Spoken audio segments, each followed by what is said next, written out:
Yo, what's up mga kaibigan? Nalina tayo magkwentuhan. Game 3 ng Houston Rockets at ng Golden State Warriors. Tabla ang series na ito at 1 apiece patungo sa game na ito. Sinubukan ni Jimmy Butler na sumailalim sa kanyang normal na pregame routine, subalit hindi nga siya binigyan ng Warriors medical staff ng green light na bumalik pa sa game na ito. Kaya naman out siya dito mga kaibigan. Ang target niya nga ay ang game 4. Sa game 4 ay most likely ay makakabalik na nga siya. Ang unang quarter ay expected na naging physical ito.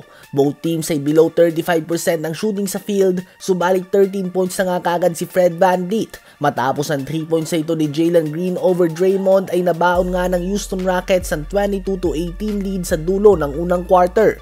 Sa huddle ay kinakausap nga ni Butler si Kuminga matapos ang ilang low IQ plays na ginawa niya, partikular na ang isang left-handed layup attempt.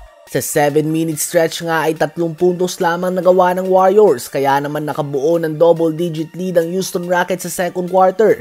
Umabot nga ito sa 13 points. Subalit bago matapos ang quarter ay gumawa ng run ng Warriors, dahilan kung bakit na ibaba nila ito sa 3 points by halftime. 49-46 ang score in favor of Rockets. Napako nga si VanVleet sa 13 points at si Jalen Green sa 5 points. Habang sa Warriors naman ay 15 points si Steph Curry at 13 points nga dyan na nanggaling sa second quarter. At 11 points din ang ambag ni Buddy Hield off the bench. Maswerte nga ang Warriors at dikit pa din ang game na ito kahit na 6 of 23 lamang sila sa 3-point line at negative 8 din sa rebounds.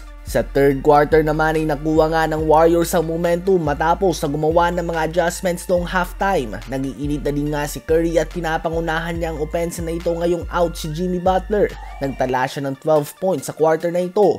Ganun pa man ay palitan pa rin nga ng lamang ang dalawang koponan. Walang nakakalayo sa dalawang team na ito. Natapos ang third quarter sa score 71-69, 2-point lead para sa Houston Rockets. Sa fourth quarter ay sagutan pa rin nga ng puntos ang Rockets at ang Warriors. Tinuturuan din ni Jimmy Butler si Buddy Hield ng tamang diskarte habang sila ay nakaupo sa bench. Big plays nga sa last 5 minutes ang ginawa ni Gary Payton II at nakagawa na ng konting separation ng Warriors hanggang sa tuluyan na nga nilang nakuha ang panalo sa game na ito at tuluyan nang nahawakan ng 2-1 lead sa series. Si Steph Curry ay nagtala ng mahigit 30 points at sinamahan pa nga yan ng 7 rebounds and 9 assists to lead the way.